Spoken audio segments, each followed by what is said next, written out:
चलो। कर्पूरगौरं करुणाय अवतारं संसारसारं भुजगेन्द्रहारं सदा वसन्तं हृदयारविन्दे भवां भवानी सहितं नमामि। तमेव माता च पिता तमेव तमेव बन्धो च सखा तमेव तमेव विद्यार्थिनं तमेव तमेव सर्वं मम देव देव। ॐ पूर्णमद पूर्णमेदं पूर्णात् पूर्णमादाय पूर्णमेवावशिष्यते। ॐ शान्ति शान्ति शान्ति। नारायण हरि ओम नारायण हरि ओम शिव शिव ओम हर हर ओम शिव शिव ओम हर नारायण हरि ओम नारायण हरि ओम परमात्मा अंतर्यामी परमात्मा अंतर्यामी परमात्मा अंतर्यामी परमात्मा अंतर्यामी नारायण हरि ओम नारायण हरि ओम शिव शिव ओम हर हर ओम शिव शिव ओम हर हर ओम नारायण हरि ओम नारायण हरि ओम नारायण हरि ओम।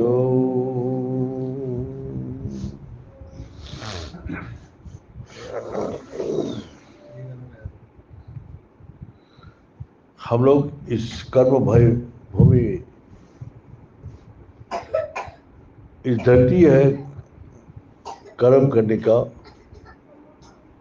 और मनुष्य कर्म कर सकते हैं। कितना अद्भुत है ये कर्म भूमि है, और सिर्फ मनुष्य कर्म कर सकते हैं, और मनुष्य कर्म से वो मुक्ति भी प्राप्ति करते हैं और बंधन में बांध जाते हैं।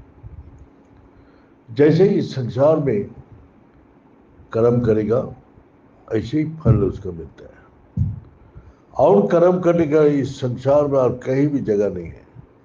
ये धरती छोड़ के और सब कर्म भोग करने की जगह है। इस संसार में इस धरती का ऊपर जो भी कुछ बीज बोया जाएगा उसी प्रकार उसको फल देते हैं। एक ही बीज इस धरती में डालते हैं। देखिए फूल का अलग अलग बीज नहीं है, सब बीज देखने में एक ही प्रकार लगते हैं, लेकिन जब डाल दो तो उसी का रंग, उसी का आकार, उसी का खुशबू लेके आ जाते हैं। ये रंग, आकार और एक खुशबू कहाँ से मिलता है? तो ये धरती से जो उस बीज का अंदर होता है गुण, उसको प्रकाश करती है। तो हम लोग का अंदर इस संसार में आया है हमारा प्राप्त कर्म लेके। प्राप्त कर्म हम लोग जो इस समय कर रहा हूं, यह हमारा प्राप्त कर्म के अनुसार प्राप्ति होता है। इसमें पुरस्कार करने का कोई जरूरत नहीं है। आपको समय पर सब कुछ बदल जाती है। जैसा राजा विक्रमादित्य बहुत बलशाली, बहुत तेजस्वी राजा हुआ, उज्जैन का महाकाल का भक्त था। महाकाल का छोड़ के आज किसी को नहीं मानता। लेकिन ये अहंकार को भी शनिदेव आके उसको तोड़ दिया। शनिदेव उसको राजपाट सब छीन लिया और जंगल में भटकते रहे। जब उसको शनि का पीड़ा से मुक्त होने के लिए उसका बेबी बच्चा कोशिश करने लगा, जो इसका शनि से कैसे मुक्त किया जाए। तो वही पीपल का पेड़ में जल देना, शिष्य का दीवा दिखाना, शनि का कथा सुनना। शनिदेव कौन है? हम लोग का दंड देने वाला, अच्छा और बुरा कर्म का। जो अच्छा आदमी है उसका और भी ज्यादा फल फूल देते हैं, और जो बुरा कर्म करते हैं उसका विनाश कर देते हैं। अहंकार, अज्ञानता कारण हम लोग कुछ ऐसा कर्म करते हैं जो भगवान को ठेस पहुंचते हैं। और जैसा शनिदेव कहाँ प्रकाश होते हैं? जहाँ धर्म का आचरण नहीं होते, जहाँ शाम का समय सोते रहते हैं, जो शाम को समय खाना पीना खाते हैं, उसी से शनि के प्रवेश हो जाते हैं। उसी प्रकार शनिदेव बोला, जिस घर में सुबह शाम भगवान का पूजा अर्चना होते हैं उसमें हमारा कोई दृष्टि नहीं पड़ते, वो हमारा दृष्टि से मुक्त रहते। इस कारण से धर्म का आचरण सुबह और शाम को हम लोग का शारीरिक रोग से हम लोग का रक्षा करते हैं। लेकिन वही प्राप्त कर्म का अनुसार हम लोग का अहंकार पैदा होते हैं, हम लोग का अज्ञान पैदा होते हैं, और हम उसी प्रकार कर्म करते हैं जिससे हमको ये पीड़ा संसार में आके भोगना पड़ते हैं। लेकिन पहले ही हम शास्त्र के बाद व महापुरुष के बाद अहंकार छोड़ के अज्ञान का त्याग दे के उसको ग्रहण कर लेता हूँ, तो बुद्धिमान तो वो है, वो बच जाते हैं। इसी प्रकार हम लोग का महाभारत में दिखा जाए, राजा परीक्षित बहुत धार्मिक राजा था। राजा परीक्षित कौन है? जो पंच पांडव का पुत्र, जो पंच पांडव का पुत्र, वही राजा परीक्षित को सब राजपाट देखी पंच पांडव अपना निर्वाण मार्ग में चला गया, मैंने मुक्ति का मार्ग में चला गया। बहुत दिन अपना कर्म करते करते थक गया, शिकार करने जा रहे थे। अचानक एक आदमी बहुत उसका राज में प्रवेश कर रहे थे, तो उसको देख के राजा परीक्षित समझ गया ये अच्छा नहीं है, यह हमारा पक्षी हमारे राज को खत्म कर देगा।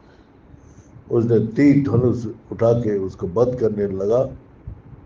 तो शनिदेव बोले, मैं शनि हूँ, मैं आपका राज में आ रहे थे, आप मेरे को शरण दीजिए।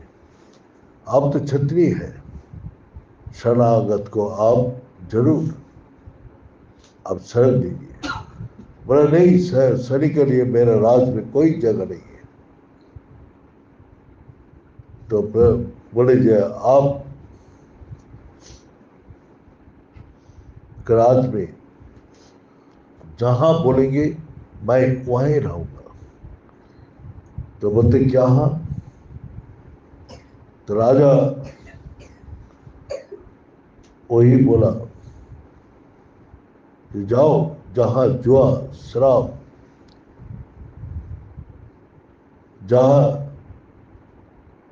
नर्तकी नाचते हैं और सोने में, ये 4 जगह उसको निवास दे दिया। ये 4 जगह शनि का वास है।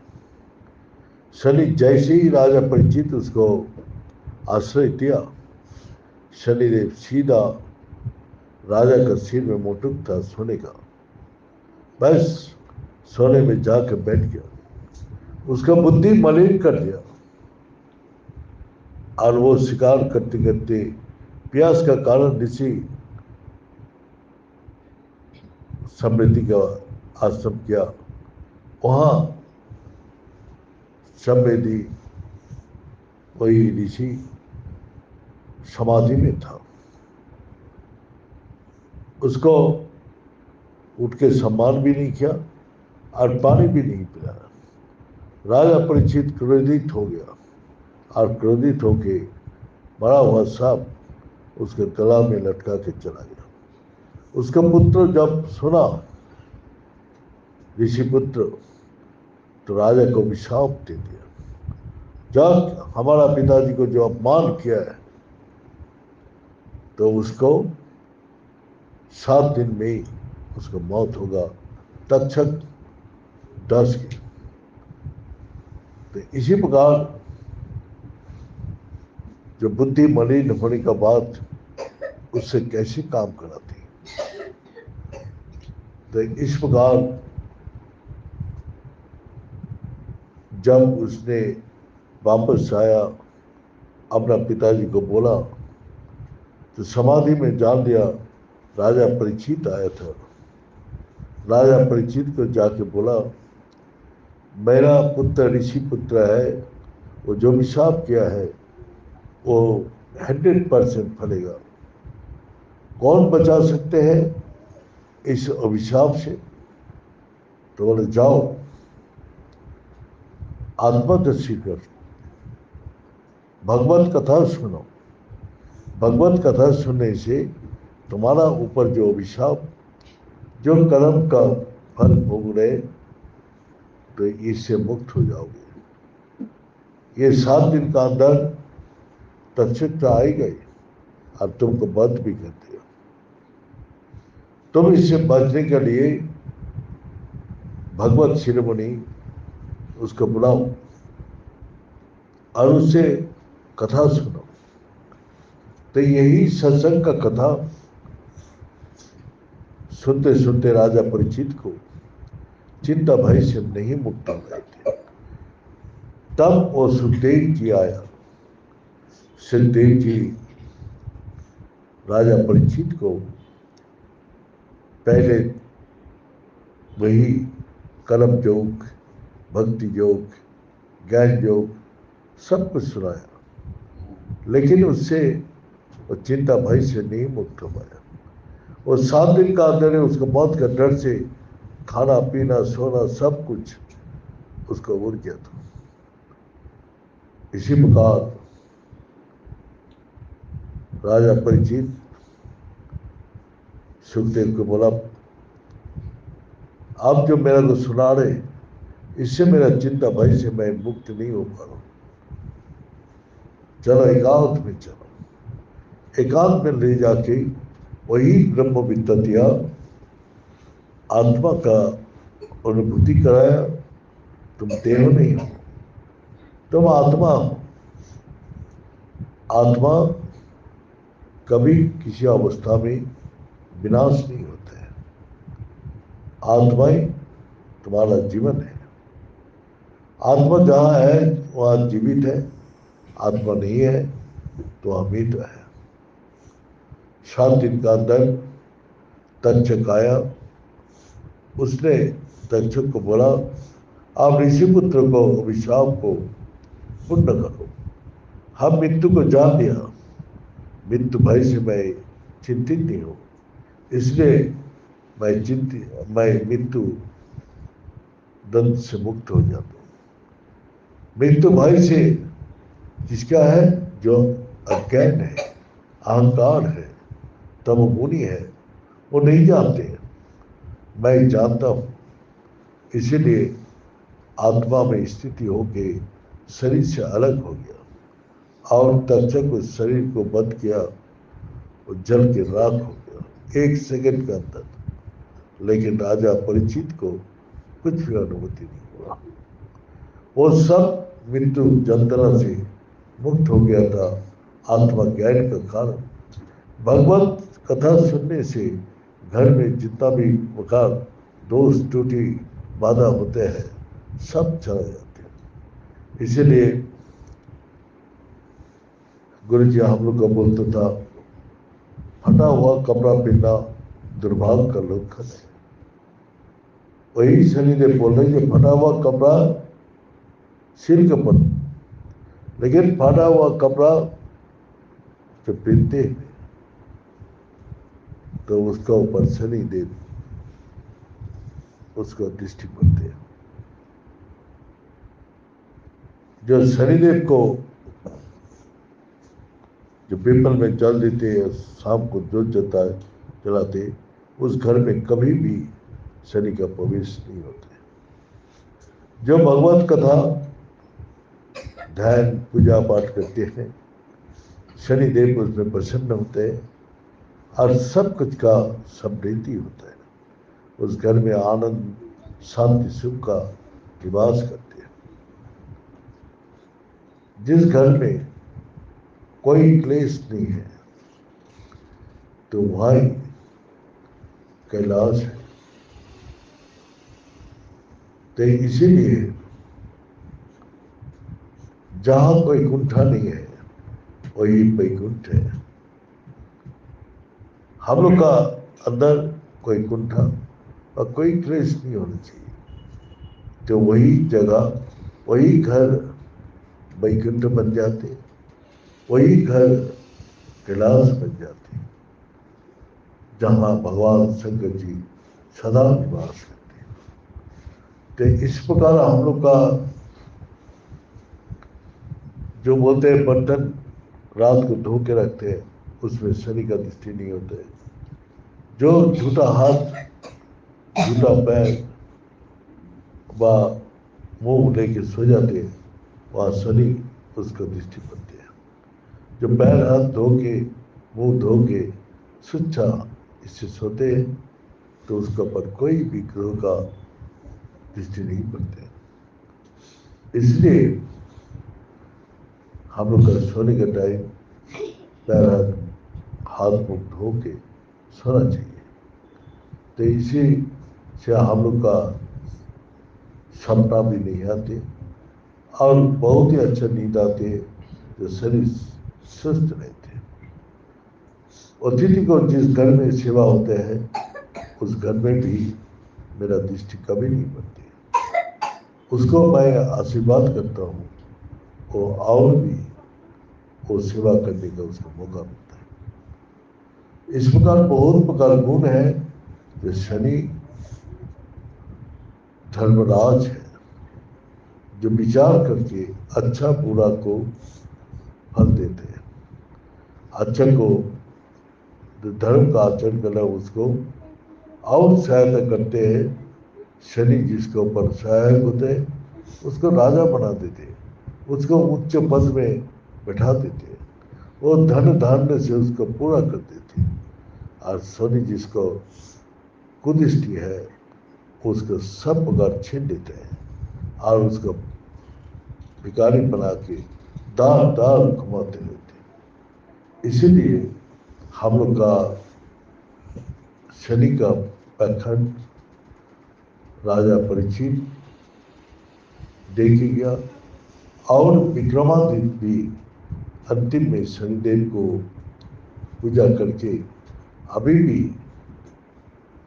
उज्जैन जाए तो विक्रमादित्य ने उसका महाकाल का वहाँ और कोई भी मंदिर नहीं था, लेकिन ये नौ ग्रह का मंदिर बनाया, मंगल का मंदिर बनाया, जहाँ तक पूजा करने से शनि मंगल दशा सब नष्ट हो जाते हैं। तो ये अभी भी उज्जैन में इसका प्रमाण है। तो इसमें हम लोग का इस संसार में आया है प्राप्त कर्म भोग करने के लिए, लेकिन धर्म का आचरण करने से प्राप्त कर्म घट जाते और हमारा वो आचार विचार बुद्धि अहंकार व निशा पर लोग रखते हैं तो विनाश हो जाते हैं।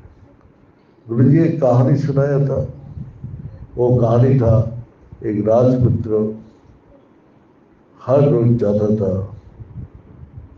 रात को शराब पी के नाच गान करके जुआ खेल के सुबह वापस आता था। और एक ब्राह्मण पुत्र था गरीब, तो सुबह उठ के जाके सूर्य देव को उपासना करता था। तो दोनों का हर रोज भेंट होता था, ये वापस जाते हैं और ये गंगा तट में उपासना करने जाते हैं। तो दोनों परिचय होने के बाद जब इसका शुभ कर्म अच्छी कर्म करने से क्या हो रहे और बुरी कर्म करने से क्या हो रहे, तो वो राजा का पुत्र वो दिन राज सिंहासन का अभिषेक था, लेकिन उसको राजा पिताजी उसको रुष्ट हो गया। उसको आचार विचार, वो दारू पीना, वो नाचने वाली का पास जाना, जुआ खेलना, ये सब से उसको जो शुभ कर्म था वो खत्म हो गया और उसने राज सिंहासन से उसको पिताजी त्याग कराया, तंज पुत्र किया और उसको वो दिन संघमित्रा जुआ में जीता था। उसी खुशी से वो डगमगाते हुए आ रहे थे, लेकिन उसको अशुभ कर्म उसको सिंहासन से उसको अधिकार से वो वंचित हो गया और ब्राह्मण पुत्र का वो दिन सूर्य में चढ़ के मौत था। और शुभ कर्म करने से वही ब्राह्मण पुत्र का एक कील लग के पैर कट गया, खून निकालते रहे। राजपुत्र हंसते हुए बोला, अरे तेरा पूजा पाठ करके क्या मिला, तेरा तो पैर से खून ही निकाल रहे और मेरे को देख, ये आज जीता मैंने जुआ में इतना छन्न मुद्रा। तो ब्राह्मण पुत्र का बहुत दुख हुआ और भगवान से प्रार्थना किया तो भगवान उसको दिखाया। आज राजपुत्र का सिंहा अभिषेक था राज गति को पाने के लिए, और अशुभ कर्म उसको राजगद्दी छीन लिया और तेरा आज मौत था सूर्य में चढ़ के, तेरा को शुभ कर्म से वहां से बचा के एक कील कमापी ठोकर लग के तेरा खून निकला, लेकिन तेरा को शुभ कर्म बचा दिया। तो इसीलिए मनुष्य जितना चाहे शुभ कर्म करे, शुभ कर्म से भगवान उसको प्राप्त कर्म में कितना भी कष्ट हो, दुख हो, तकलीफ हो, सबसे उसको बचा लेते हैं, उसका रक्षा करते हैं, उसका परित्राण करते हैं। इसलिए हमको चाहिए जब तक हम अच्छा से अच्छा कर्म करें जिससे हमारा जीवन में कोई भी बाधा, कोई भी कुदृष्टि, कोई भी ग्रह दृष्टि होता है तो जहाँ भी रहे तो इस प्रकार नियम को पालन करके चले तो वो उन्नति का मार्ग में चलेगा और सब प्रकार अभाव खत्म हो जाएगा। वहाँ कैलाश और वैकुंठ बन के वो लोग शांति से सुख से आराम से जिंदगी बिताएगा। ये बोल के आज यही समाप्त करता हूँ। ओम पूर्णमद पूर्णमिदं पूर्णात् पूर्णमुदच्यते पूर्णस्य पूर्णमादाय पूर्णमेवावशिष्यते। ओम शांति शांति शांति। बड़े सच्चे दरबार की, बड़े सतगुरु भगवान की, बड़े शंकर भगवान की, माता जगदम्बे की, बड़े भक्त बिंदों की, बड़े संत बिंदों की, बड़े सनातन धर्म की, बड़े धर्म की और धर्म का प्राणियों में विश्व का हर हर महादेव। ओम पूर्णाय पूर्णरूपाय पूर्णानंदप्रदाय संसार सागर तरताय सर्वभाई नमो।